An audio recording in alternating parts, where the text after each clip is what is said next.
Now, the Nevins Township Volunteer Fire Department in Vigo County remains closed tonight. The township trustee and firefighters vehemently disagree on just about every important point on why it is closed. News 10's Dan Klein is live in the newsroom with more on exactly how it's affecting emergency response times. Dan? Mark, by far the biggest concern for the Nevins Township Fire Department being closed is just how long it will take for those homeowners if there's an emergency. Now, Township Trustee Carl Gregory says it's going to be about the same with the other departments responding, but Fire Chief Billy Camp says expect an extra 10 to 15 minutes. So we did our own experiment to just see who's right. It all depends on where you start. The Sandcut, Burnett, Rosedale, Dick Johnson, and Sealyville fire departments will be responding while Nevins Township remains closed. The Township Fire Department is visible from the Fontenette Post Office.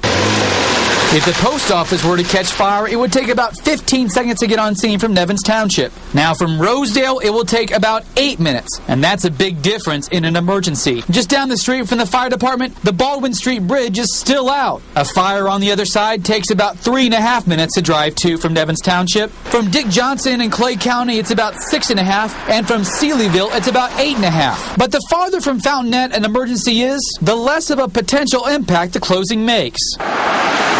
At the corner of Robinson Road and Rio Grande on the edge of Nevins Township, it takes almost 4 minutes to drive the 3 miles. It takes just 2 minutes to go the 1.5 miles to either the Sandcut or the Burnett Fire Departments in Otter Creek Township.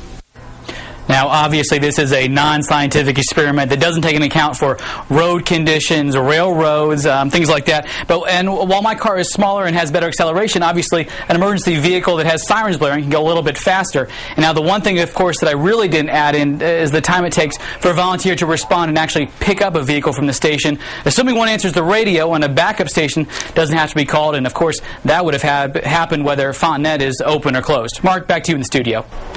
Thank you, Dan.